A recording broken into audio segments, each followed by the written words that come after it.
세상에는 무서운 것들이 참 많습니다. 저는 지금까지 가장 무서운 것이 여자인 줄 알았습니다. 특히 화난 여자나 삐진 여자는 정말 무섭습니다. 그런데 여자만큼 무서운 게 있는 걸 알았습니다. 새떼가 무섭고 풍선이 무섭습니다. 그리고 또 무서운 것은 남의 집 초인종 누르기입니다. 세상이 참 각박해졌습니다. 예전에 우리나라는 남의 집 초인종을 누르고 도망가는 즐거운 미풍양속이 있었습니다. 심지어는 최불암 시리즈가 만들어질 정도로 전 국민이 대수롭지 않게 여기는 행위였습니다. 그런데 이제 남의 집 초인종을 누르면 구속영장이 청구되는 무서운 시대를 살아가고 있습니다. 성명불상자의 주거침입 의혹을 받고 있는 최불암 씨에 대한 압수수색 및 영장 청구를 한동훈 법무부 장관께서는 꼭 진행하셔서 국민적 의혹을 해소시켜 주시기를 부탁드립니다. 저는 두려움이 많은 안원구TV 수요일 진행을 맡은 시사부로 김선생입니다. 제 옆에는 최불암 씨만큼이나 푸근하고 정겨운 안원구 전 대구지방국세청장님 나와 계십니다. 저는 두려움이 없는 안원구입니다. 네, 반갑습니다, 청장님. 청장님 최불암 시리즈 혹시 기억하시나요? 뭐 들었던 것 같은데 내가 잘 기억이 안 나네요. 그럼 제가 뭐 질문을 몇 개 하겠습니다. 네. 최불암 씨가 가장 좋아하는 야채는 뭘까요? 최불암 씨가 가장 좋아하는 야채. 예. 잘 모르겠는데. 자, 이거 웃으신 분들 계시죠? 이제 이거 연식 인증한 겁니다. 근데 이제 최불암 시리즈 중에 저런 게 또 있었어요. 최불암 씨가 초인종을 누르려고 계속 노력을 하는 거예요. 근데 잘 못 누르니까 지나가던 아이가 할아버지 제가 좀 도와드릴까요? 그랬더니 그래 좀 초인종 좀 누르는 걸 도와달라고. 네. 그래서 아이가 이렇게 초인종 누르는 걸 도와줬더니 최불암 씨가 갑자기 돌아서 갖고 막 가는 거예요. 그래서 아이가 어딜 가셔냐 그랬더니 최불암 씨가 눌렀으면 튀어 이렇게 얘기했다라고 하는 아주 제가 초등학교 때쯤 유행했던 그런 시리즈인데 오늘 제가 장난삼아 이제 입장문을 하나 인터넷에 올렸어요. 네. 그러니까 시사부로라고 하는 그 유튜버 채널 이름으로 올렸는데 이 전 국민이 의혹을 가지고 있는 이 성명불상자의 초인종을 누른 그 주거 침입에 해당되는 최불암 씨를 구속영장을 청구해야 되는 게 아니겠느냐. 옛날에 네. 그 어린이가 눌렀다면서요. 근데 물론 그러면 이제 주거 침입 사주가 되는 거죠. 그래. 진짜 청장님 혹시 이제 어렸을 때 뭐 초인종을 누르거나 그런 뭐 짓궂은 장난했던 기억 나시나요? 아니 초인종은 누른 적이 없는 것 같고요. 네. 그냥 어떤 집에 이렇게 왜 움직임이 그 대문에 이렇게 벨 같은 거 네. 종소리 같은 차인벨 거, 같은 거, 네. 종소리 같은 게 이제 있으면 일부러 한번 그냥 건드려 보고 어릴 때 네. 그래 했던 건 기억이 어선불이 나네요. 네. 그런데 그것도 초인종 비슷한 거잖아요. 그렇죠, 그렇죠.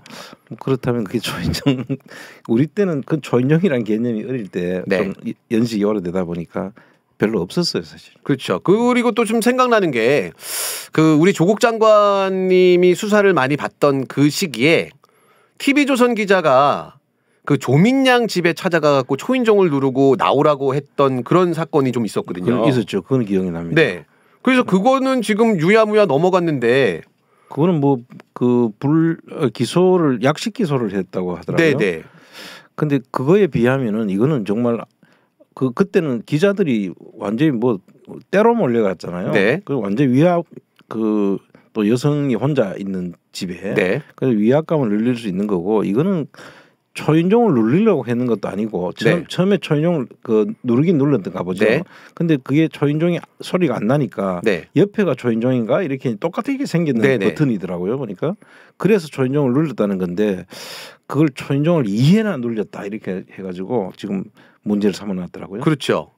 근데 이제 그 영장이 발부가 됐어요. 그랑 관련돼서 저는 그 경험이 없어갖고 저는 이제 준법 정신이 투철한 사람이거든요. 두려움이 많다 보니까. 근데 우리 그 두려움이 없는 안원구 청장님은 압수수색 영장 집행하는 과정을 목격하신 경험이 있으시죠? 제가 직접 압수수색을 당했죠. 그러니까요. 네.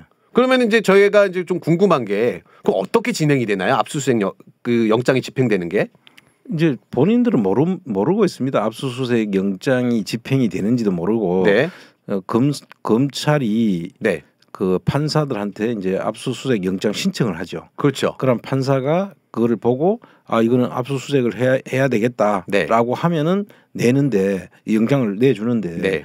그걸 전부 다 사실은 그 압수수색 영장을 낼 때 소설을 써서 내는 것 같아요. 네. 근데 소설만 써가 내도 검사가 내면은 네. 검사도 공무원이니까 네. 설마 검사가 거짓말 하겠냐 하고 내주는 것 같아요. 네. 그러니까 그 내용은 나중에 보면 아무것도 안 맞는 겁니다. 네. 그런 의혹만 있으면 무조건 내고 네. 그 판사들은 그 내용을 이게 뭐 사람들이 인권이 침해하는지 기본권을 침해하는지 그런 것까지도 검토를 하고 원래 내줘야 되는데 네.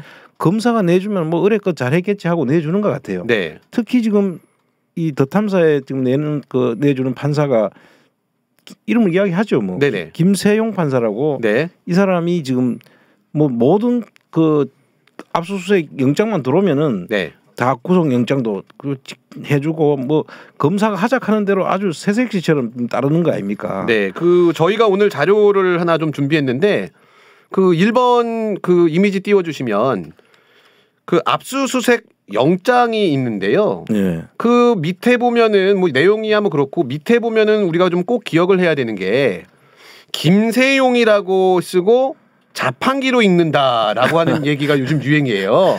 진짜 자판기 같아요. 네. 그럼 이제 자판기라는 게 뭡니까? 돈만 넣으면은 나오는 거잖아요. 네네.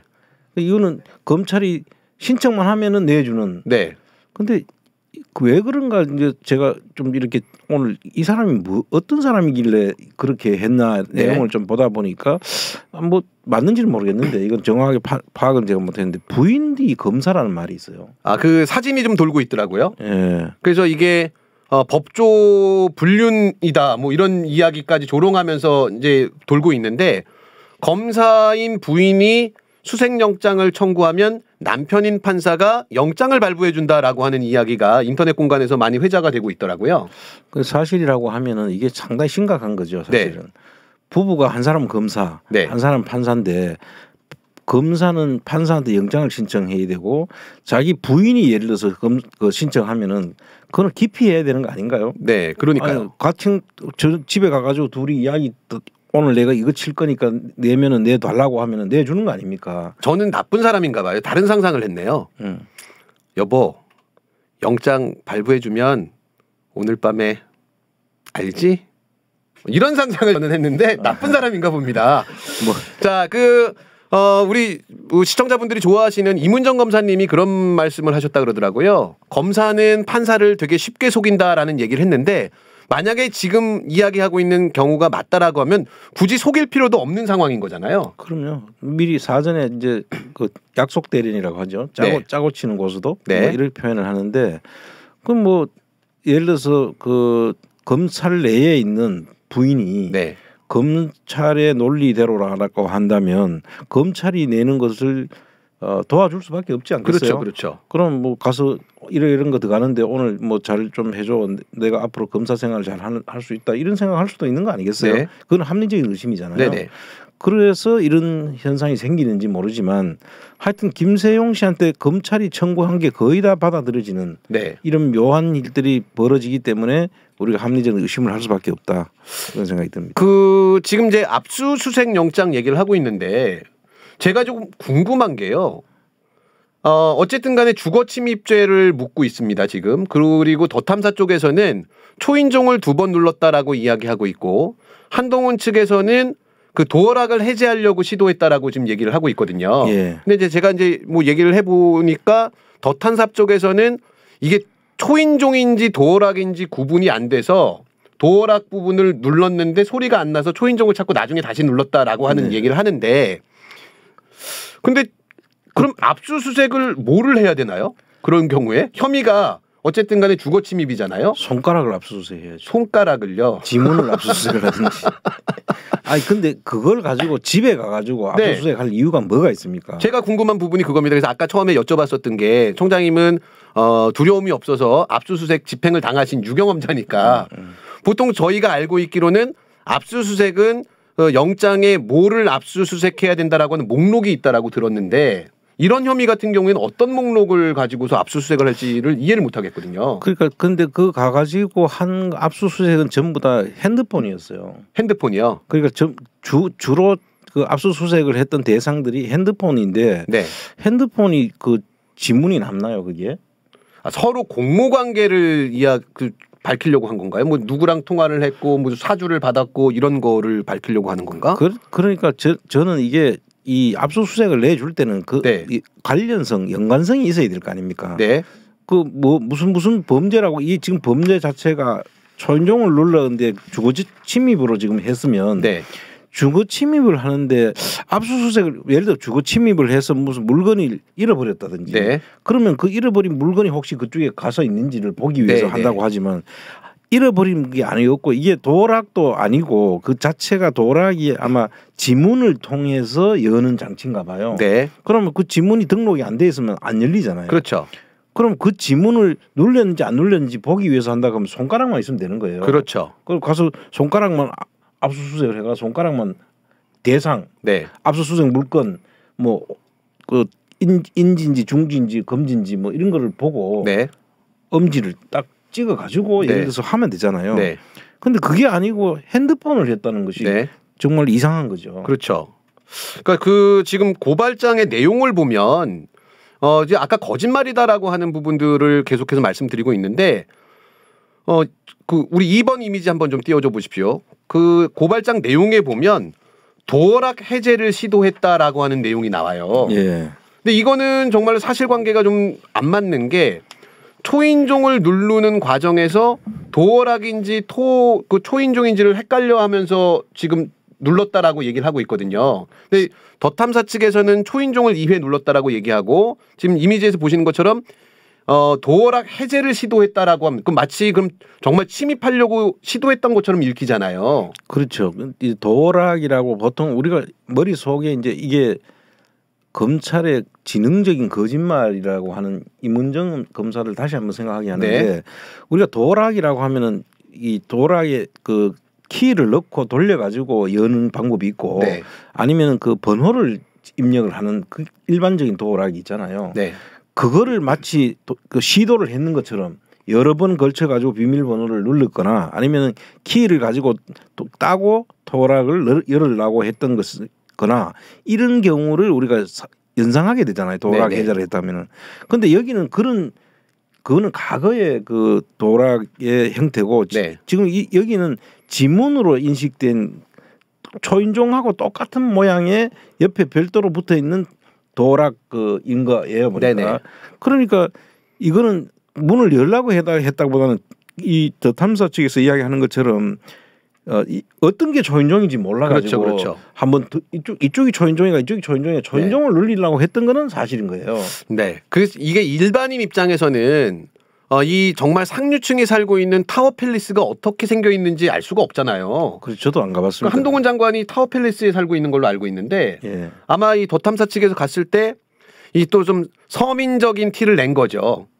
그러니까 아마 그 지문 인식이라고 하는 도어락이면 실제 초인종처럼 보일 것 같아요. 그냥 조그맣게 지문 인식하는 부분만 하나만 있을 테니까. 그거를 더 탐사에서 촬영을 했어요. 네네. 그 장면을. 네. 근데 제가 그 장면을 보니까 그 똑같은 모양의 네. 그 지문 그저 초인종처럼 생기는 도어락이에요. 네. 그러니까 이거 누르면 되는 건가 이렇게 눌러본 양쪽 거죠. 두 개가 옆으로 나란히 붙어 있어. 네네네. 그러니까 왼쪽 거를 눌렀는데 안 되니까 이게 초인종이 아니고 오른쪽 건가 이렇게 하고 이제 눌렀던 거예요. 네네. 그 상황이 지금 그 화면에 그대로 나와 있었기 때문에 네네. 이건 누가 봐도 도어락을 눌렸다고 시도하기는 참 보기 힘든 것 같아요. 근데 만약에 지금 주장하는 것처럼 주거 침입의 의도가 있었다라고 하면 더 탐사 쪽 사람들은 간땡이가 부은 사람들인가 봐요.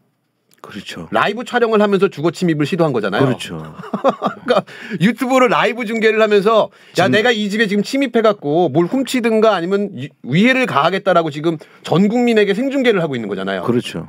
그러면은 그 시청하고 있었던 시청자도 어쩌게 광범위한 의미로는 공범이 되는 거 아닌가요? 그 신고도 안 하고 그걸 즐기고 있었으니까 방조범이 되겠죠. 네네. 주거침입 방조범. 아니면 이런 것 같아요. 더 탐사 측이 정말로 간이 부은 주거침입범이거나 아니면 범죄 증거를 스스로 남기는 바보들이거나. 그렇죠. 그렇죠. 근데 더 탐사 측을 저희가 모니터해 본 결과 바보들은 아닌 것 같거든요. 그러니까 침입의 의도가 없었다라고 봐야 될 것 같은데 또 한동훈 장관이 직접 작성했다라고 하는 고발장 내용을 보니까 예. 말장난 같은 말이 있더라고요. 그 다음 이미지 하나만 띄워주십시오. 그 고발장 내용에 보면 휴일에 가족들만 있는 주거지에 다수의 남자들이 침입한 것입니다. 이렇게 돼 있어요. 예. 대한민국 대부분의 가정에 휴일에는요 가족들만 있습니다. 그렇죠. 그 외부 손님도 올 수도 있긴. 물론 가끔 그러시니 아니 손님으로 가시려고 했나 보죠. 휴일에 이렇게 참 정말 이걸 가지고서 압수수색 영장이 발부됐다라는 것도 참 그 천인공노할 노릇인데 천인공노가 요즘 유행인 거 아신가요? 천공이 들어가더라고요. 천공이 천인공노할 노릇이다 그러면서 그 정도는 저도 알고 있습니다. 아 역시 젊은 감각, 예. 백발이지만 흑발의 감각을 갖고 계시는 우리 안원구청장님이십니다. 그런데 저는 압수수색 영장까지는 오케이 그럴 수 있다라고 치는데 그 사안을 갖고서 구속영장을 청구했다라고 하는 건 이거는 정말 언론 탄압이다라고밖에 볼 수 없는 것 같거든요. 언론 탄압이고. 이 무소불위의 권력이 어떤 건지 한 맛 좀 봐라. 네. 이런 정도의 시위하는 거지. 이게 네. 무슨 정상적인 법 집행 절차라고 보기 어려운 거죠. 그렇죠. 근데 거기에 그 같이 동조해서 이 압수수색 영장을 발부해주는 판사가 난 더 웃기는 사람이라고 생각해요. 그렇죠. 이런 사람들이 판사로 앉아 있는 한은 우리 법 질서가 바로 잡힐 리가 없다는 거죠. 그 권력의 시녀로서 지금 내 스스로 권력의 시녀가 되겠다고 자처하는 거잖아요. 네. 이 누가 법은 상식이라고 하거든요. 네. 근데 딱 보면은 이게 무슨 일로 갔는지 화면까지 다 있는데 네. 그걸 가지고 압수수색을 하라. 그럼 그 손가락만 지문만 찍어가지고 거기 그 사람들 눌렸는지 안 눌렸는지 그거 확인하는 정도라고 네. 하면 모르겠지만 그것도 가족들이 그 있는 집에 가가지고 그것도 몇 사람 4사람인가요? 5명입니다 전체 5명의 네. 가족들까지 있는 집에 쳐들어가 가지고 그것도 그 문을 안 열어주니까 그 전기 그거로 전부 다 드릴로 뚫었죠. 네. 그런 강제적으로 이 문을 해체하고 이거는 무슨 폭력이지 이게 법 집행이 아니죠. 네. 이게 소위 말하는 윤석열 씨가 이야기했던 이게 깡패들이 하는 짓이에요. 네. 검사들이 하는 짓이 아니고 판사들이 하는 짓이 아니다. 이거는. 깡패들이 하는 짓이다. 그렇게 보여집니다. 이 두 가지 발언이 저는 이번 사건을 통해서 떠올랐는데 예전에 그 7시간 녹취에 보면 김건희 씨가 당시에는 열린공감 TV로 이름을 갖고 활동했었는데 그 열린공감 걔네들은 내가 당선되면 경찰 검찰들이 알아서 할 거다라고 이야기했던 게 딱 맞아떨어지는 부분이 있고요. 그렇죠. 그리고 대통령이 한동훈 장관 집에 방문했었던 더 탐사 쪽을 향해서 고통을 맛보게 해줘라 라고 발언했던 게 지금 그대로 실현되고 있는 게 아닌가라는 생각이 들더라고요. 그러니까 이제 거기 갔는 사람들은 경찰인데도 네. 그것도 그 반부패 수사부에서 네. 나왔다고 하잖아요. 네. 서울 경찰청 반부패 네. 수사부죠. 이런 걸 보면은 사실 이 경찰이 우리가 경찰한테 뭐 수사권을 그 원래 자리로 돌려줘라고 하는 게 이게 무슨 의미가 있을까 하는 생각이 드는 거죠. 네. 그 권력 앞에는 다 시녀로 지금 그 스스로를 네. 지금 가두고 있잖아요. 네. 참 심각한 상황이 벌어지고 있습니다 지금. 저는 이제 처음에 조금 의아했던 게 모든 인사 정보를 법무부로 이렇게 다 모으는 작업이 정권 초기에 있었잖아요. 예. 근데 그 시도가 무슨 의미가 있었을까라는 생각이 들었는데 결국 이제 판사들도 그 인사에 신경을 써야 되는 공무원들이다 보니까 지금 현재 예전보다 더 그 영장 자판기로 전락한 게 본인들의 인사에 혹여라도 악영향을 줄까봐 미리 납작 엎드려서 기는 게 아닌가라는 생각이 들거든요. 그렇습니다. 이제 이 사실 공무원들한테는 네. 인사라는 게 절대적인 거예요. 예를 들면 특히 검찰 법원 같은 경우는 어떤 경로가 있거든요. 네. 인사의 경로라는 게 있습니다. 네. 여기에 있다가 갑자기 뭐 그 점프를 해가지고 가기가 사실 뭐 한동훈처럼 저렇게 점프하는 경우는 이거 정치적인 거지만 네. 일반 공무원들 일반 검사들이나 하는데도 어떤 그 경로를 자기가 택하느냐에 따라 가지고 그 뒤에 출세를 하느냐 못 하느냐 더 이상 올라갈 수 있느냐 없느냐를 결정짓는 일이 되거든요. 네네. 판사도 마찬가지예요. 네.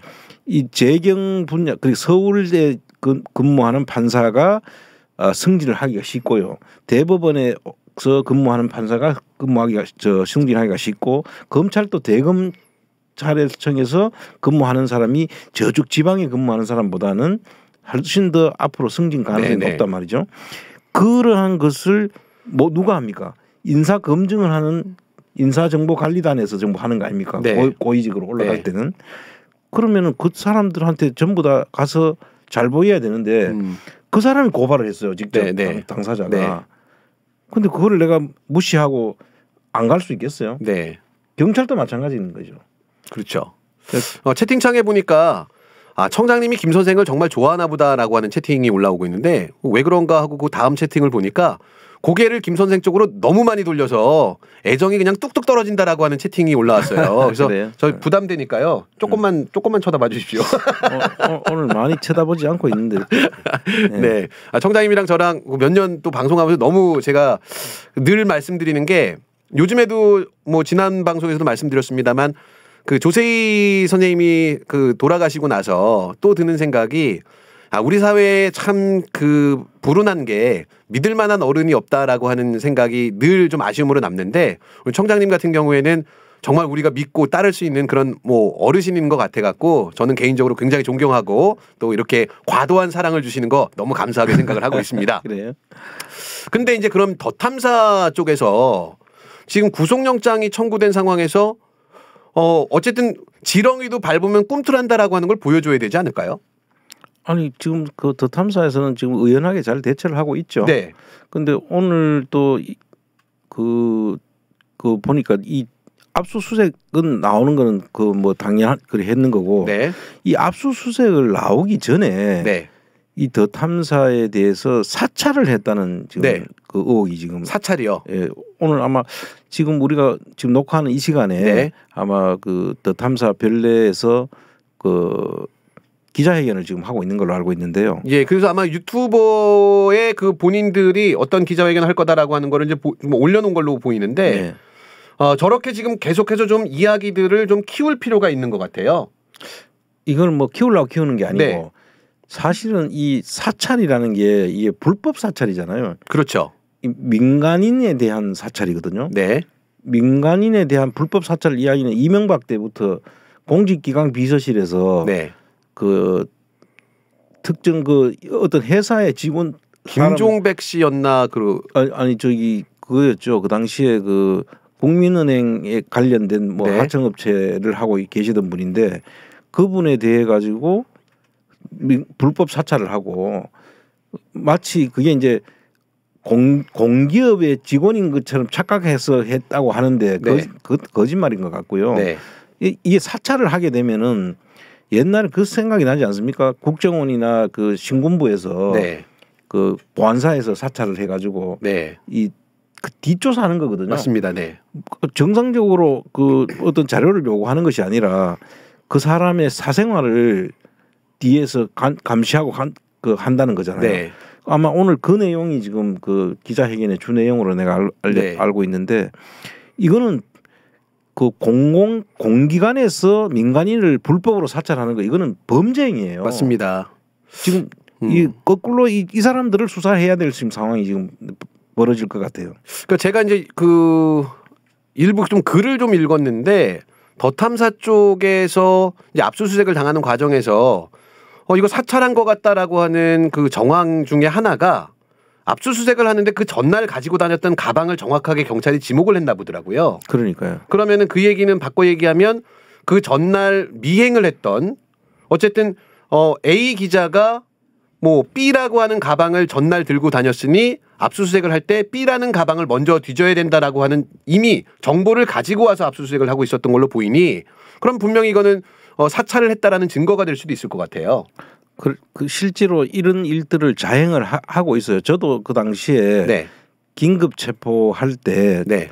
제가 어디로 어떻게 이동했는지를 어떻게 알겠어요. 그렇죠. 그러고 저는 그때 제가 그 당시에 제가 그 긴급 체포 당할 때 네. 그 당시 낮에 전화를 2통을 했어요.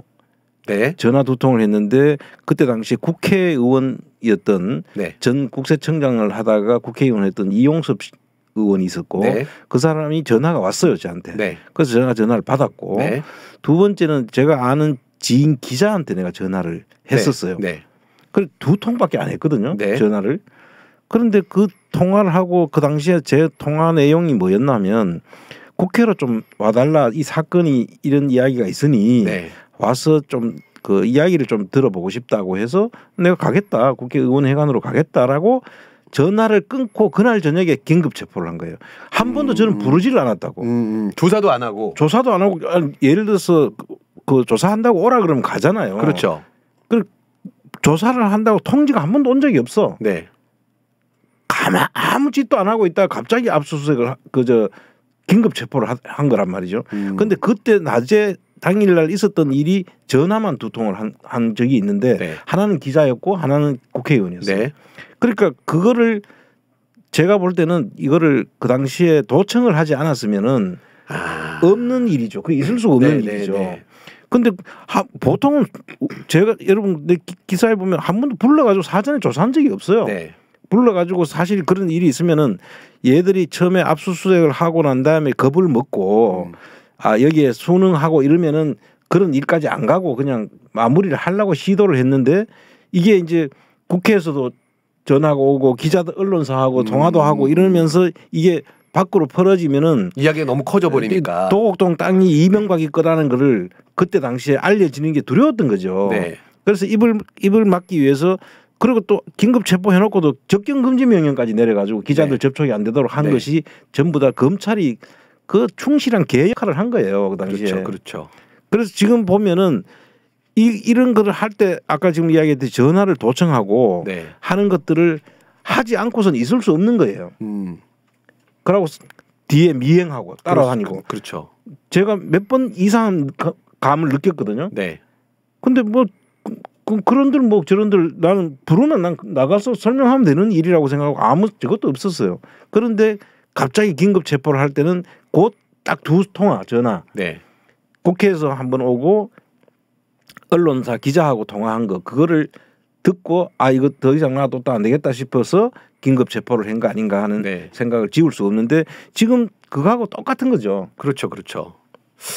이게 지금 그때랑은 조금 상황이 그래도 다를 수 있는 게 당시만 해도 어떤 사건이 발생하고 청장님이 뭐 예를 들어 체포되는 사건 같은 경우에는 외부에 알릴 수 있는 방법들이 굉장히 좀 제한적이었잖아요. 그렇죠. 그때는 요즘처럼 이렇게 유튜브 기반으로도 뭐 많이 이런 이 방송을 할 수 있는 그런 환경이 아니었고 그때만 해도 뭐 이런 소통 공간이라는 게 사실 없었고 그 레가시 미디어만 있는 그런 상황이었죠. 그래서 그런 일들이 뭐 전혀 안 알려지고 있었죠. 그래서 언론도 검찰이 불러주는 거 그냥 받아쓰기만 하거든요.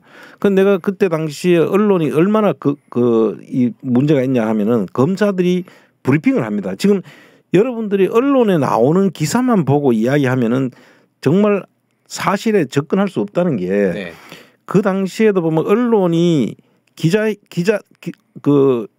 검사들이 그 사전 브리핑이라고 합니다. 그 언론 검사들을 불러놓고 그게 한동훈이가 그 잘했다는 거 아닙니까? 그렇죠. 그 편집장 역할을 했다는 거 아닙니까? 그런 식으로 그 브리핑을 하는데 전부 거짓말로 브리핑을 해. 그런데 언론사는 모릅니다. 기자들은. 그런데 제가 이제 있었던 이야기를 기자들한테 알려주면은 그 기자들이 듣고 가서 이제 물어보는 거죠. 예를 들어서 제가 한상률이라는 놈하고 같이 그 당시에 저걸 했어요. 대질신문을 내가 요청했어요. 그 대질신문을 요청했는데 내가 대질신문을 안 하려고 해서 안 한다는 식으로 완전히 반대로 브리핑을 해버리더라고요. 그 검사가 하는 행위였어요 그 당시에. 그런 검사놈들하고 언론은 그냥 그래 불러주니까 그냥 듣는데 제가 이 내용을 미리 알려준 언론사는 그걸 알고 있었고 그걸 이야기하면서 바로 잡아진 거죠 그게.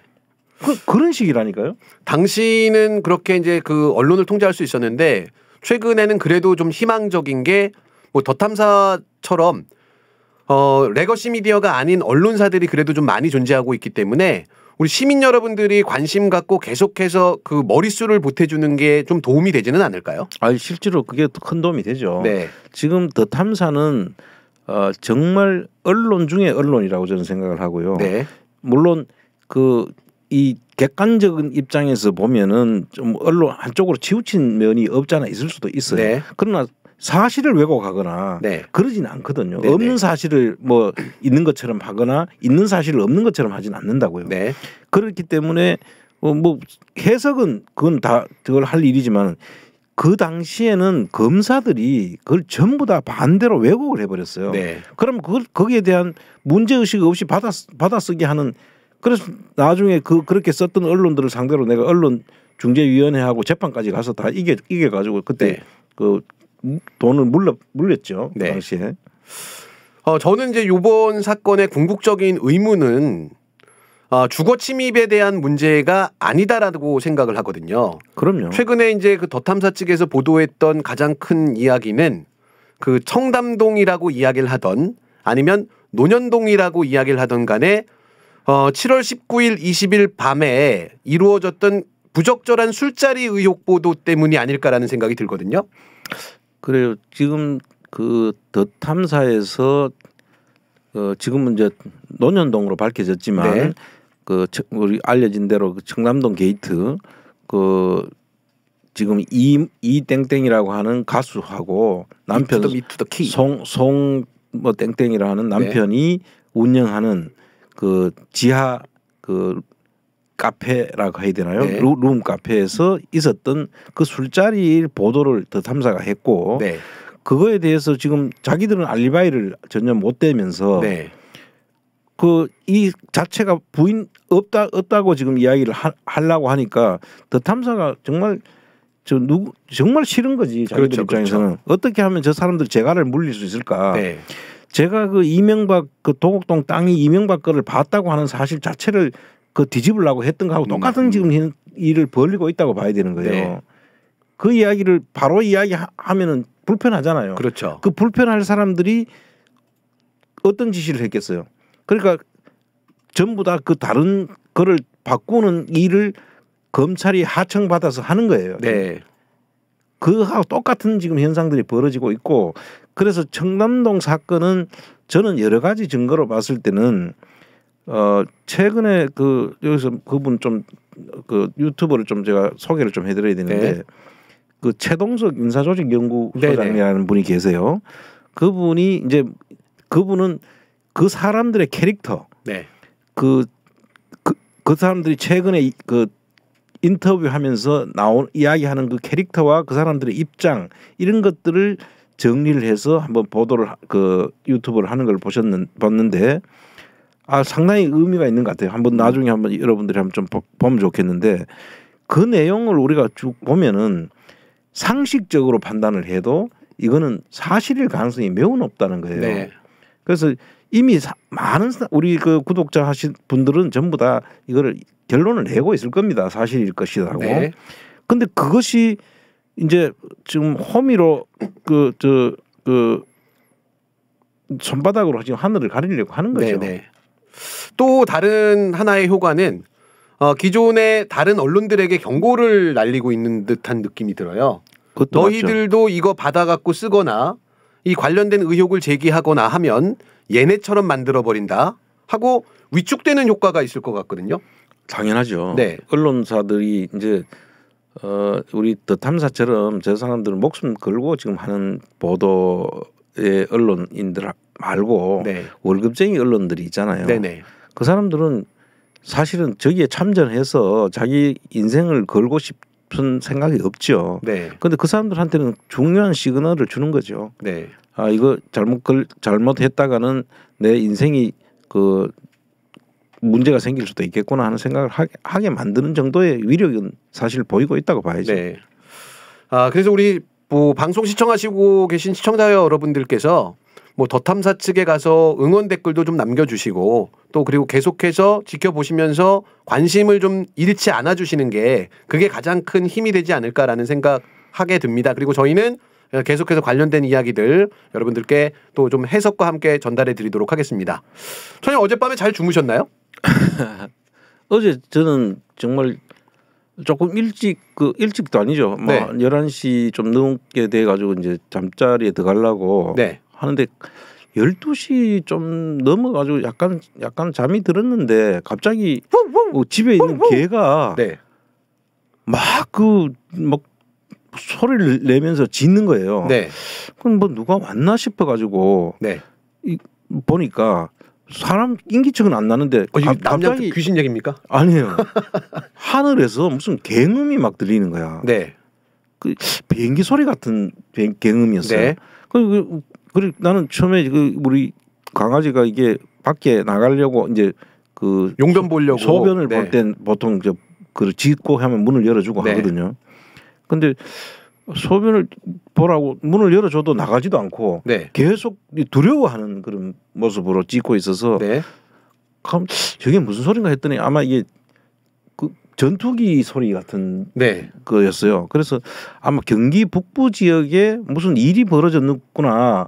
상당히 불안한 그 상황인데 뭐 얼마 지나니까 이쪽에서 소리가 없어졌으니까 했는데 아침에 보니까 심각한 상황이 벌어졌다고 보도가 나오더만요. 어젯밤에 그 경기 북부 지역에 무인기로 추정되는 미확인 비행 물체가 포착돼서 F-15 전투기 2대가 출격을 했다고 얘기를 하더라고요. 근데 저도 밤에 이제 인터넷을 좀 보다 보니까 전쟁 난 거 아니냐라고 하면서 그 지역에 계신 분들이 전투기가 저공 비행을 하고 있다라고 많이 글이 올라왔었거든요. 그 소리가 이제 엄청 셌거든요. 그러니까 아마 이 전투기 소리라고 사람들이 인식을 했을 거고 그걸 전쟁의 뭐 그 징후로 생각했을 수도 있을 것 같아요. 그렇죠. 그 조금 길게 갔으면은 아마 정말 사람들이 다 더 저거 했을 텐데 그게 한 12시 반에서 한 1시 사이 정도 될 것 같은데. 그러니까 엄청 그 조용한 시간대다 보니까 훨씬 더 무서웠을 것 같은데.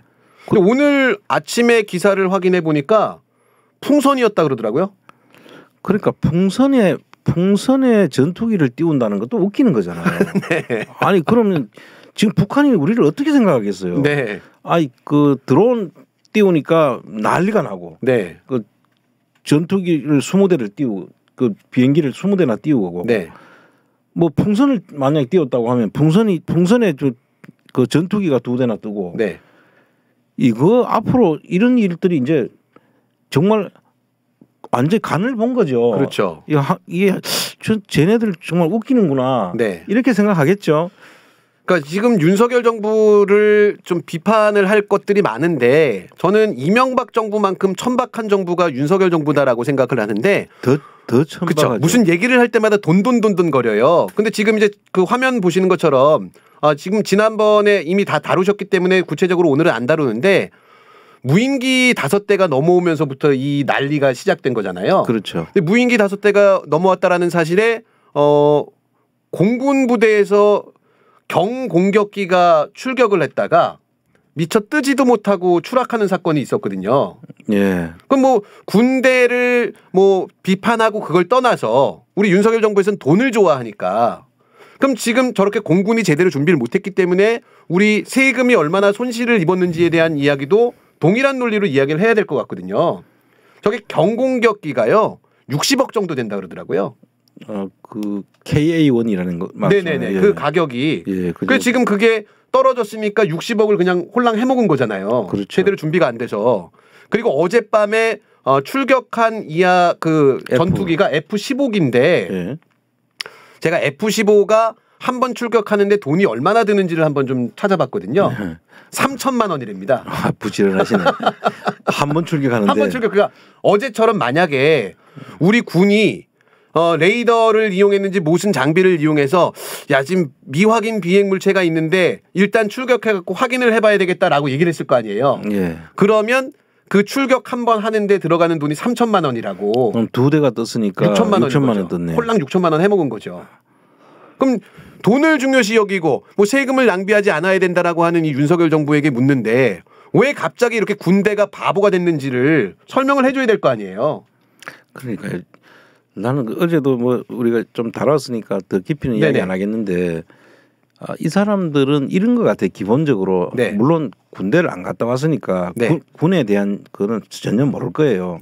뭐 그 옛날에 이명박처럼 그 어깨에다가 이 견착을 안 하고 총을 쏠라고. 네네네. 개머리판이 이렇게 눈으로 오게 쐈던 그거 있죠. 네. 그거는 정말 진짜 쏘면은 그 눈 다 나갑니다. 그렇죠, 그냥. 그렇죠. 근데 그렇게 한 것도 아니고 어떤 사람들은 군대 안 갔다 온 사람들은 아마 총알이 안 나가면 또 총구를 자기 눈으로 갖다 대가지고 네. 또 쏠라고 하는 사람. 이게 왜 안 나가지 하고 네. 보는 사람 그 죽는 기죠. 제가 그 훈련소 교관을 할 때 교관도 하셨어요. 예. 총 그 PRI 그 사격술 교관을 했거든요. 그때 그런 친구들이 가끔 있어요. 그럼 이제 정말 기겁을 하죠. 네. 그래서 지금 우리 정부가 그런 정도 수준 아닌가 지금 모든 게. 그러고 지금 군 국방부는 전부 군인들 아닙니까? 네. 직업 군인들이잖아요. 그런 사람들이 지금 이런 정도로 지금 무식하게 대응한다는 게 정말 우리나라 군 걱정이 되는 거예요. 지금. 그렇죠. 근데 이제 그 지금 출범한 지 7개월, 8개월 돼 가는데 여전히 군 통수권자가 지금 현 사태의 모든 책임을 전 정부에서 훈련을 제대로 하지 않은 것 때문이다라고 얘기를 하고 있거든요. 그럼 그렇게 따지려고 하면 당군부터 올라가야 되죠. 당군 시대부터 예를 들어서 제대로 안 했기 때문에 지금 윤석열까지 왔다 이렇게 이야기를 해야 되는 거 아니겠어요? 지금 이제 녹화하고 있는 지금 현 시점에서 속보가 좀 전에 떴는데요. 윤석열 대통령이 북의 어떤 도발도 확실히 응징하겠다. 핵 있다고 두려워해서는 안 된다라고 하는 속보가 떴어요. 이게 저는 더 두렵습니다. 선무당이 사람 잡는다고 어제 이제 그 무인기가 넘어왔었을 때 동일한 비례 원칙에 따라서 우리 쪽 무인기가 북한 쪽으로 넘어갔다라고 얘기하더라고요. 그게 이제 군사 그 919인가요? 예, 919 합의 위반, 예. 군사 합의 위반이라고 하잖아요. 네. 그래서 사실 무인기를 우리나라에 침범시킨 것 자체가 합의 위반이거든요. 네. 그럼 우리도 같이 대응을 했다고 하면은 그 합의 위반을 우리도 위반한 거예요. 그렇죠. 그런데 이제 교전 수칙이라는 게 있습니다. 네. 제가 이제 전방에서도 있었기 때문에 전방에서 GP들끼리 이제 교전이 가끔씩 일어나요. 그 물론 그 GP가 그 초소 얘기하는 거죠. 그 DMZ 안에 네. 있는 초소들을 이야기하는데 그 초소에서 한 번씩 어떤 일이 벌어지냐 하면 상대방을 향해서 총구가 겨누고 있잖아요. 네. 그 총구를 겨누고 있는데 저쪽에서 뭐 실수를 하든 어쨌든 내가 총알이 한 발이 날아오면 우리는 3발을 쏘게 돼 있다고요. 3배로? 3배로 갚아준다는 거예요. 그래서 그때는 교전이라는 게 그럼 3배 쏘면 저쪽에서도 가만히 있지 않고 이제 계속 총알이 그렇죠, 날아들게 되면서 확전이 되는데 지금 이 상황은 무인기가 넘어왔기 때문에 그 가서 우리 다시 무인기를 띄운다고 해가 무슨 의미가 있습니까? 그렇죠. 그건 총알이 날아와서 우리를 공격을 했기 때문에 우리가 거기에 대한 그 한 거고 이거는 침범한 거죠. 네. 그럼 우리가 진짜 그와 똑같은 그걸 해주려고 한 비례 원칙으로 다루려고 하면은 우리 무인기를 그 평양까지 보내가지고 평양에서 우리도 정찰을 하고 돌아왔다 하면은 그 기록을 사진 찍어가지고 우리도 이렇게 했다. 그 말이 되죠. 그러면. 이거는 되지만 뭐 비례 원칙에 의해 가지고 뭐 5km, 뭐 10km 어디 보냈다고 하는데. 걔들은 5km, 10km는 산하고 밖에 없어요. 그렇죠, 그렇죠. 무슨 경치 경치를 보려고 가는 것도 아니고 그거는 이 군에 대해서 아무것도 모르는 그냥 이 전쟁을 어디 말로 하나요? 말싸움으로 그런 전쟁으로 생각하나? 정말 나는 답답하고요. 그리고 NSC를 안 열었다고 하던데 이 NSC라는 게 이게 회의를 하는 게 아니고 거기서 결정을 하는 거예요. 상황 보고를 받은 다음에 그 상황을 분석하고 결정을 해주는 거예요. 그렇죠, 그렇죠. 그런데 지금 그 상황을 지금 막 실전이 일어났는데 회의를 해서 뭐 하냐 이런 식으로 이야기를 했다는 거 아닙니까? 그러니까 이게 정말 이런 표현을 써서 되는지 똥인지 된장인지 모르는 거야. 아무것도 몰라요. 너무 정말 우리 불안하기 짝이 없어. 혹시 그 외국인이라고 생각한 게 아닐까요? 그 아무개 씨 하는데 NSC 해가지고 그 청와대 뭐 대통령실 NSC가 왔다 기다리라고 해 일단 그때 뭐 인사랑 만찬을 했다 그러더라고요. 같은 시각에. 그러니까요. 참 아니 만찬이 아니고 뭐 술 먹었겠지. 낮부터요? 그래서 무슨 만찬이면 저녁인데 지자체장이 와서 식사를 하고 있었다라고 얘기하더라고요. NSC 대신에. 아니 그때 일어났을 때는 그 당시에 아침 10시 25분에 그 수석회의 할 때 넘어가는 거잖아요. 예. 그리고 이제 오후에 이제 점심 때 아마 누구를 만나갖고 그렇게 뭐 밥을 먹었다라고 하는 얘기들이 있던데 뭐 사실관계가 정확하게 확인되진 않았습니다.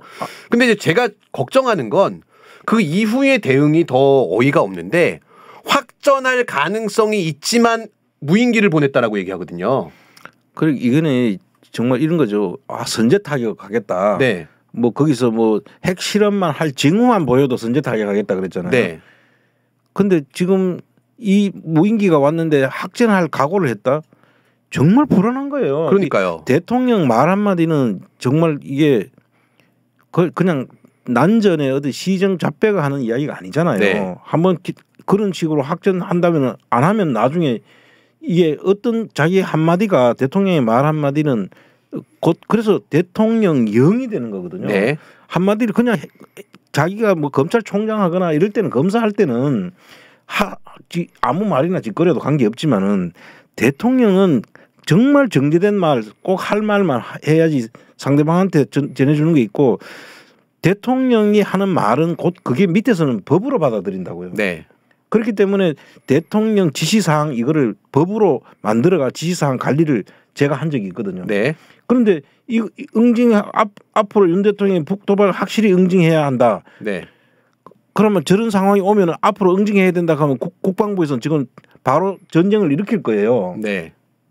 그냥 그렇죠. 해보는 소리 하면 안 되는 거야. 그렇죠. 이게 대통령의 뜻이기 때문에 대통령 국군 통수권자잖아요. 네.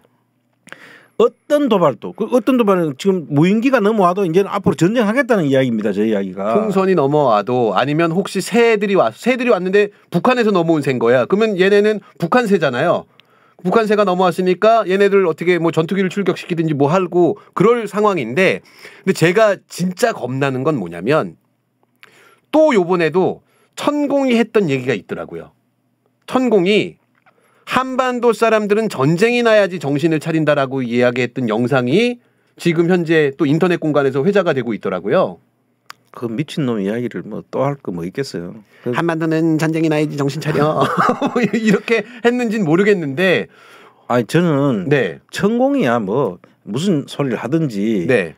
뭐 그거는 우리가 알 바 아닌데 대통령은 이게 지금 전쟁을 할 각오로 지금 대응해야 된다라고 네네네. 하잖아요. 그러면은 이거는 국방부에다가 주는 명령입니다. 그렇죠. 대통령이 그냥 하부는 소리가 아니에요. 이거는 이걸 만약에 안 된다 하면 대통령 그 생각을 안 받드는 아주 그 항명을 하는 게 되는 거죠. 명령 불복종인 네네네. 거예요. 그럼 어떤 도발도 확실히 응징하고 전쟁도 각오하겠다라는 것은 그 대처를 해야 된다는 이야기인데 네. 이걸 그냥 자기가 그냥 그 시정 잡배들이 하는 그냥 이야기로 그냥 이야기할 수는 없는 거 아닙니까? 네네. 앞으로 이런 이야기 말할 때 대통령 그래서 조심해야 되는 거예요. 네. 깜냥이 안 되면 빨리 내려와야 된다고요. 네. 지금. 그러니까 제가 드린 말씀은 천공의 이야기를 우리가 신경 써야 된다는 게 아니라 천공이 그 얘기를 했기 때문에 윤석열이 이렇게 행동하고 있는 게 아니겠느냐라고 하는 의혹인 거거든요. 그러니까 그런데 그런 이야기를 계속 지금 따라서 하면은 네. 천공은 대통령이 아니잖아요. 어쨌든 네. 대통령 스승인가요? 네. 대통령 위에 있는 거. 대통령 위에 김건희, 김건희 위에 천공. 그런 군대도 안 갔다 와 초등학교 뭐 2학년 중퇴해가지고 군대도 안 갔다 왔을 거 아닙니까? 네.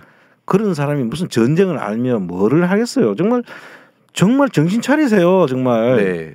정말 나라가 졸지에 눈 떠보니 정신 차리고 보니까 후진국이 되어 있는 느낌인데 근데 이제 조금 부러운 부분은 있습니다. 그러니까 뭐 이거를 좀 조심스러운 얘기인데 이렇게 정권 초기에 지들 맘대로 해도 아무 일이 벌어지지 않는구나라고 하는 게 저는 좀 놀라울 정도거든요. 그럼요.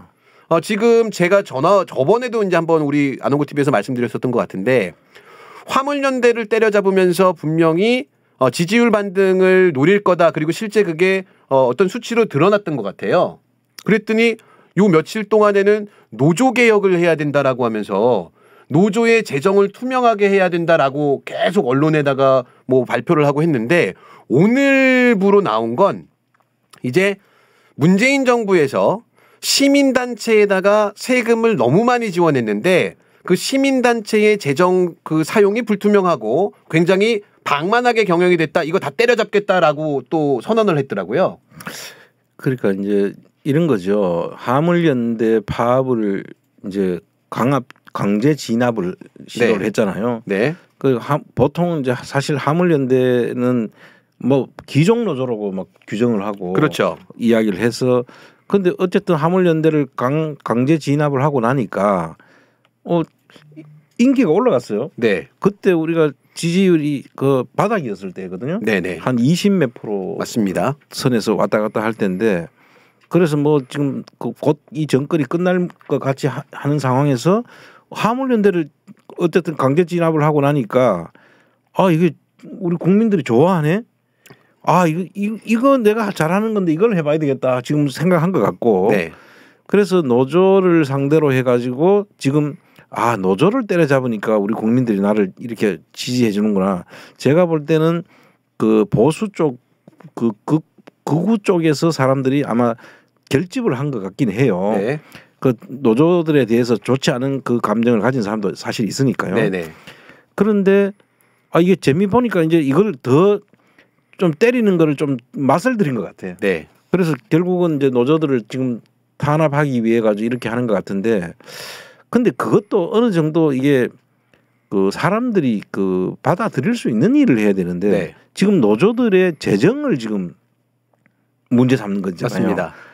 그러면서 노조들이 그 노조들의 돈은 정부에서 주는 게 아니에요. 네. 노동조합원들이 조합비로 내는 거란 말이에요. 네네. 그 조합비로 내서 조합원들이 그거를 자기들이 제대로 썼는지를 그 감시할 필요는 있지만 네.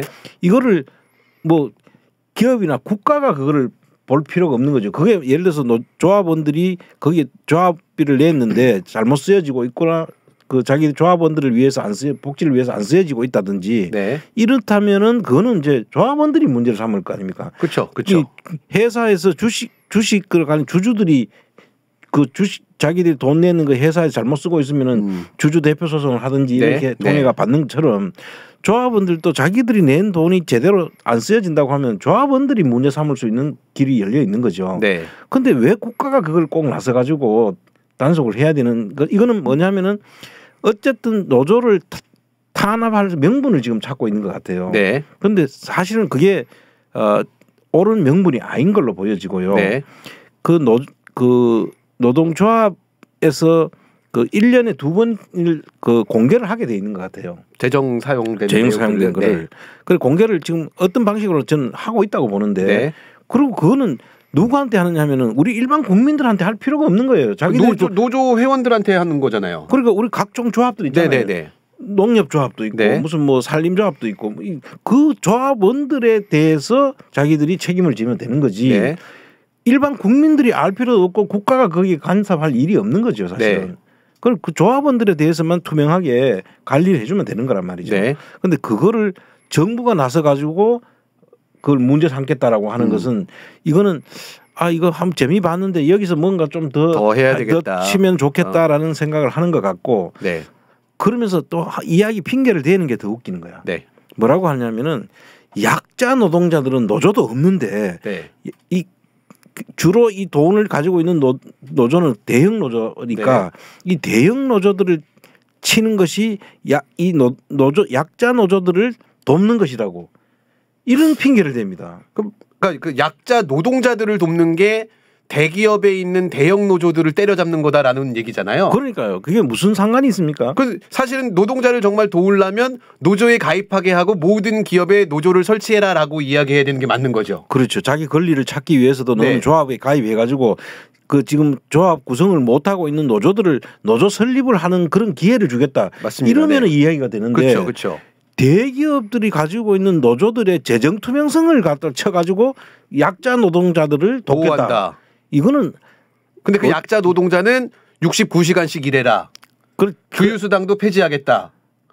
근데 약자 노동자를 위해서 우리는 노조를 때려잡는다. 뭐 이렇게 얘기를 하고 그 노조가 존재함 노조에 분명히 문제점이 있을 겁니다. 어느 조직이나 마찬가지지만 하지만 노조가 있기 때문에 노동시간 단축이 가능했던 거고 노조가 있기 때문에 임금 인상이 가능했던 거잖아요. 그렇죠. 그런 노조를 때려잡고 악마화하면서 핑계는 약자 노동자를 보호하기 위한 거다라고 하는 게 정말 그 악한 정부다라고 하는 거를 딱 여실히 증명하는 것 같아요. 지금 윤석열 정부가 하는 모든 것이 네. 이와 유사하다고 형태가. 네. 결국은 그 대형 노조들을 때려잡으면 누가 좋아집니까? 기업이 좋아지는 거죠. 사주들이 좋아지는 맞습니다. 거죠. 사주들이 지금 눈에 가시 같잖아요. 네. 그 대형 노조들을 그 덩치가 크고 돈도 있고 하니까 이게 무슨 집회나 이런 걸 할 때 막 움직이니까 사주들이 지금 어쩔 수 없는데 이게 완전 경영자 사주들 입장에 서서 때려잡아 주는 거죠. 네. 그래서 그게 주로 그 가진 자 보수 우파들이 거기에 속해 있으니까 네. 그 사람들한테 지금 그 도움을 주려고 이런 일들을 벌이고 있다고 봐야 네. 되는 거죠. 그러면서 오늘부터 확정이 된 건 시민단체로 이제 넘어간 거죠. 네. 시민단체는 근데 어떤 뭐 재정이 정부 지원금이 들어오면 그걸 뭐 감독하는 그런 시스템은 없는 건가요? 아니 시민단체도 네. 그 시민단체라고 우리가 표현을 하지만 그 시민단체를 관리하는 각 주무관청이 따로 정해져 있습니다. 아 정부 기관들이. 예. 네. 그러면 예를 들면은 뭐 문화 관련돼 있다 이러면 문화관광부고요. 네. 뭐 언론과 관련했다가 뭐 문화관광부가 되겠지만 네. 그리고 뭐 또 다른 그 교육과 관련된 네. 그런 시민단체다. 그러면 교육부가 있을 거고 네. 각 부처가 시민단체의 고유 목적 사업이라는 게 있어요. 네. 그럼 이런 일을 하기 위해서 우리가 한다고 하면 그걸 관리하는 부서가 있기 때문에 거기서 돈이 이제 지원이 된단 말이죠. 네. 그럼 그 지원된 돈을 누구한테 신고를 해야 되냐 하면은 시민단체도 그 신고는 주무관청과 그다음에 그 국세청에다 신고를 하게 돼 있어요. 네. 그 예산 집행이나 이런 것들도 그 시민 단체들도 다 그 국세청에서는 비영리 단체잖아요. 네. 비영리 단체들에 대해서도 관리를 하거든요. 네. 그런데 그거를 그 감시하고 하는 데서 하면 되는데 왜 이 대통령실에서 지금 그 국정 뭐 수석인가요? 뭐 이름도 바뀌었던데. 정책수석인 국정기획수석이란 자가 나와가지고 네. 그걸 발표를 하더라고요. 네.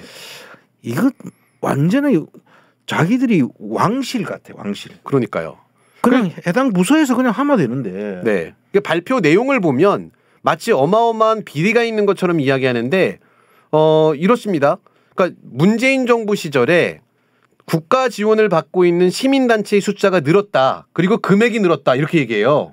근데 숫자가 늘면 금액이 느는 건 당연한 거 아닌가요? 아니 그렇죠. 이제 시민단체라는 게 원래는 그 우리 그 시민단체 찬동하는 그 동조하는 분들이 네. 그 후원금을 내거나 이런 식으로 운영을 하는 경우가 있고 네. 또 일부 그 단체에서는 정부 보조금을 받아요. 네. 그럼 정부 보조금을 받으면 제대로 써야죠. 사실은. 그렇죠. 그 뭐 어떤 데 쓰면 안 되는 거죠. 네.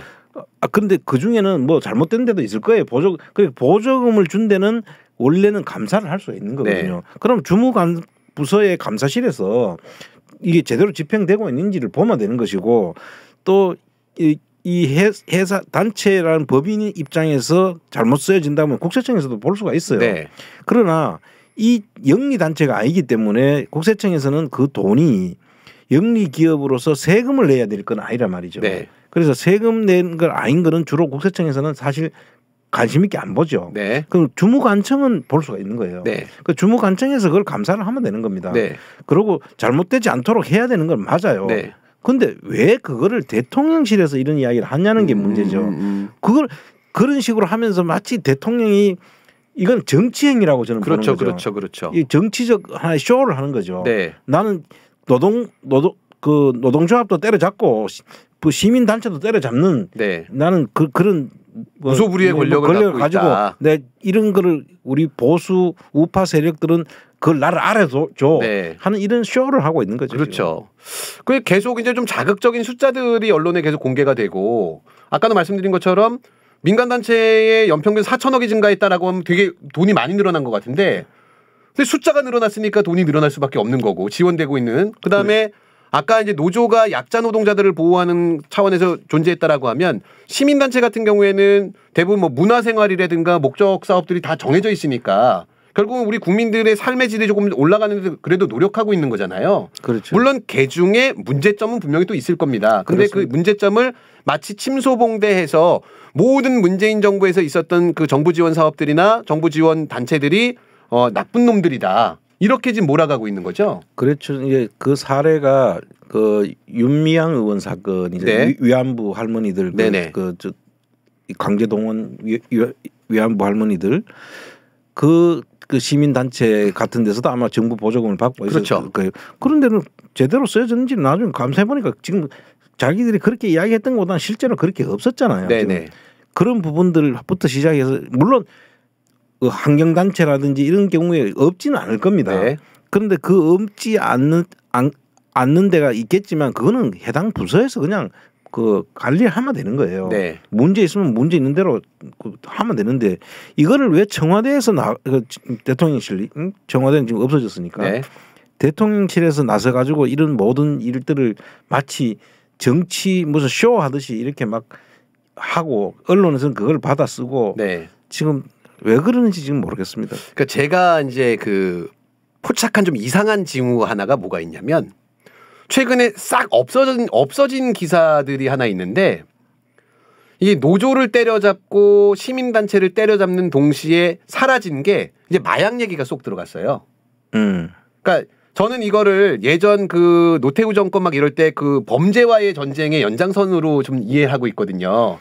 어떤 절대 악을 딱 상정하고 나는 정의로운 국가 권력이기 때문에 얘네를 때려잡고 내 인기를 올리겠다라고 하는 전략 같은데 처음에 그걸 이제 마약으로 삼았다가 이태원 참사가 일어나면서 마약이 실패했던 것 같아요. 예. 그리고 나서 이제 노동자들하고 시민단체를 때려잡는 걸로 하면서 좀 재미를 보니까 마약 얘기가 전혀 안 나오거든요. 최근에는. 예. 이게 이제 그 윤석열 정부는 지금 우리 한 8개월 겪어봤지만 네. 뭔가 이 긍정적인 측면에서 잘하는 게 하나도 없잖아요. 그렇죠. 예를 들어 경제를 잘 활발하게 하거나 또는 뭐 우리 국격이 상승할 만한 무슨 일들을 지금 한 게 하나도 없어요. 네. 지금 여러분 그동안에 기억 한번 해보시면은 우리 국민들을 그냥 그 스트레스 받는 일만 했지 네. 하나도 제대로 된 일이 없다고요. 네.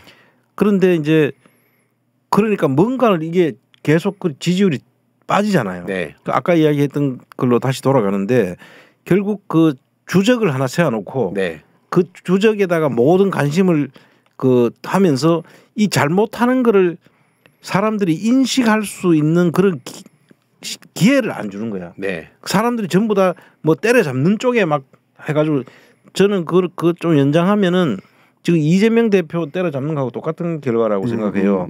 그 뭐 노조를 때려잡고 시민단체 때려잡고 뭐 그 야당 대표를 지금 그 겨냥해서 온 사람들이 그쪽으로 좀 옛날에 그 이야기 생각납니까? 전두환 그 신군부 때 네. 3S 정책이라는 게 있었어요. 3S요. 예. 그 이제 뭐 스포츠, 네. 그다음에 스크린, 네. 그다음에 섹스, 어머. 뭐 이런 식으로 네. 이제 저 정책을 써가지고 네네. 사람들이 이제 그쪽으로 전부 다 관심을 집중시키잖아요. 네. 그러니까 이 그 계엄을 통해 가지고 그 여러 사람 그 5.18까지 막 그 해가지고 북한을 주적으로 막 만들려고 시도했던 거 이런 것까지 해가지고 관심도 그 있던 거를 전부 관심을 이제 그런 쪽으로 돌려가지고 네. 정치에 무관심을 만드는데 지금은 주적을 여러 개를 해가지고 그걸 때려치면서 사람들이 야 이 정부가 뭘 잘못하는데 이게 뭔지 모르게 지금 네. 만드는 네. 그런 그거는 일종의 그 사건을 사건으로 덮는 네. 더 큰 대형 사건으로 함으로써 앞에 잘못했던 것들은 금방 잊어버리게 만드는 네. 그게 지금 벌어지고 있지 않느냐. 이게 아주 나쁜 정부죠. 맞습니다. 그러니까 지금 이제 시민단체의 뭐 재정 이야기까지 했는데 근데 정작 투명하게 공개돼야 되는 건 예를 들면 검찰총장의 특수활동비 같은 게 공개돼야 되는 거 아닌가 저는 그런 생각이 들더라고요. 그 최근에 유스타파에서 네. 특수활동비 관련한 소송을 했어요. 네.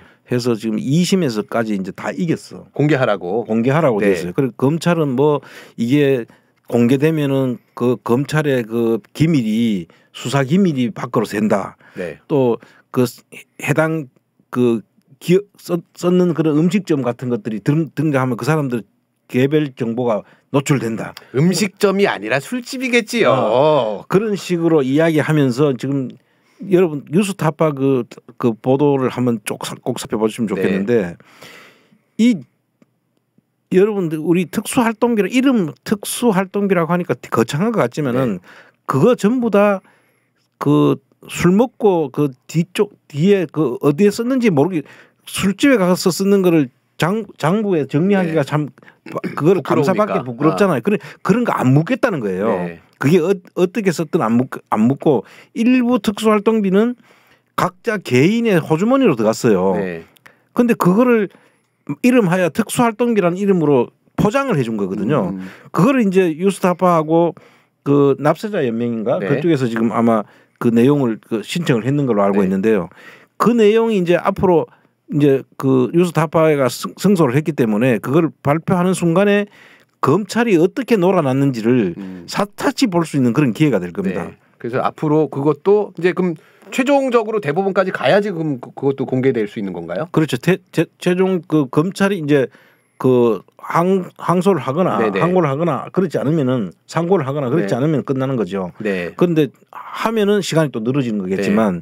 어쨌든 간에 아마 윤석열 정부 내에서는 결정이 나지 않겠습니까? 네. 네. 그래서 그것도 정말 그 리스트들 보고 혹시 유흥주 좀 좋아하시는 분들은 나중에 그 리스트가 공개되면 그 목록 찾아갖고 순방하시는 것도 쏠쏠한 재미가 있지 않을까라는 생각이 듭니다. 노조나 시민단체 재정 보려고 하지 말고요. 네. 자기들 거 먼저 지금 밝히라니까요. 정말 우리나라 검찰은 이제 나쁜 거, 그러니까 이게 나쁘다라는 말로 표현이 다 될지는 모르겠는데 검찰 진짜 나쁜 사람들인 것 같습니다. 제가 이제 얼마 전에 어떤 분이랑 이야기를 하다가 그 이태원 참사랑 관련돼 갖고 놀러 가다 죽은 애들을 뭐 이렇게 추모해야 되냐. 뭐 세월호 때도 똑같은 얘기였었거든요. 근데 제가 그 순간 번뜩이는 생각이 나갖고 대답을 딱 했더니 그분이 아무 말을 못 하더라고요. 그럼 제가 이렇게 물어봤거든요. 아니 그럼 놀러 가서 죽고 놀다가 죽으면은 애도하지 말아야 되는 거냐고. 그랬더니 그렇다고 얘기를 하더라고요. 그러면 형님이 그렇게 애틋하게 여기는 그 사람 중에 여자 끼고 술 먹다 총 맞아 죽은 사람은 왜 애도하냐고. 놀아도 그렇게까지 논 사람은 그러면 애도하지 말아야 되는 거 아니냐라고 했더니 아무 말도 못. 얼굴은 빨개졌는데 아무 말도 못 하더라고요. 그래서 혹시나 우리 시청자 여러분들 중에서도 세월호나 이태원 참사를 갖고서 놀러 갔다 죽은 애들을 왜 그러냐라고 하면 그러면 박정희는 하고 한번 물어보시면 좋겠습니다. 뭐 여대생, 딸 같은 여자애들 끼고 놀다가 죽은 사람을 왜 애도하냐라고 물어보면 정말 아무런 말도 못할 것 같습니다.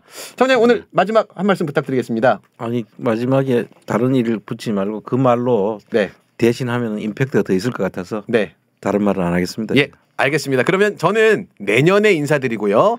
우리 청장님은 내일 저녁 8시에 마지막 올해의 마지막 방송으로 안홍구TV 또 잘 마무리하도록 하겠습니다. 시청해 주셔서 감사합니다.